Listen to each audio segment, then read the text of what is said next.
Alright, we've all had that one friend, or been that one friend, who was feeling impulsive and decided to get a Veda fish, only to put it in a vase. It makes sense. Vases are very pretty, very cute. Betas are very pretty, very cute. Put them together, it sounds like a very pretty, very cute situation. But if you keep a Veda in a vase, it's not going to stay very pretty, very cute. It's going to get kind of ugly and look like it's dying.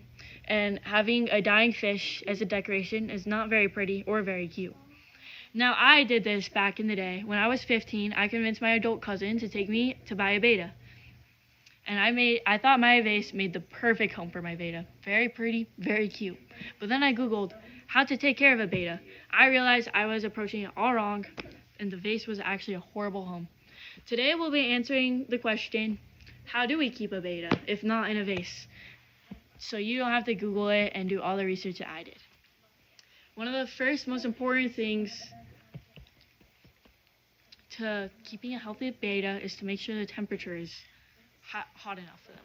Betas are tropical fish, and they're native from marshes in Thailand. In order to stay healthy, they need temperatures of 75 degrees or higher.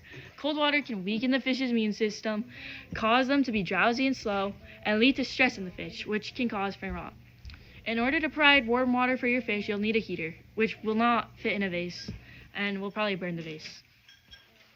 Another common misconception is that betas live in puddles in the wild, so any size works for them. While their habitats are very puddles similar, they're usually really large puddles or marshes, rice paddies. These have plants, developed ecosystems, and a lot of space for these betas. Nothing like a vase. Betas are usually very active, very territorial, and very full of personality. They won't show any of these behaviors if they just have small little vase, no area for them to live their lives. Therefore, they require a tank of at least 5 gallons, and they do not make vases that big, usually.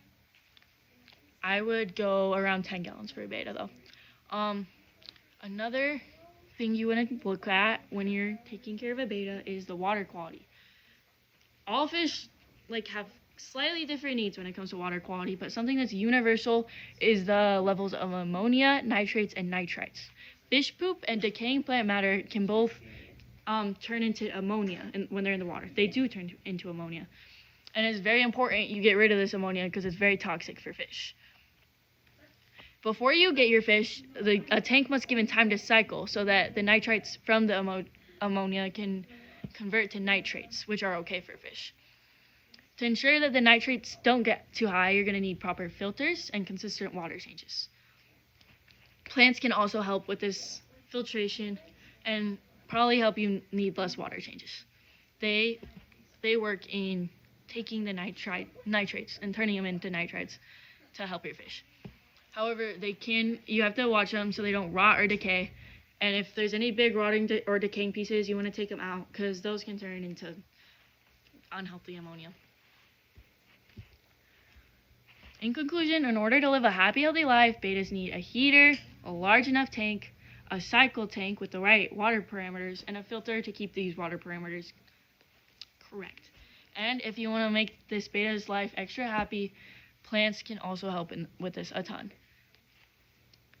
After learning what I've shared with you today, I set up a perfect tank, and now my beta is in a thriving ecosystem that I set up myself, which is super satisfying. The beta is happy to see me. He reacts every time I go into the room, and it's the best feeling ever.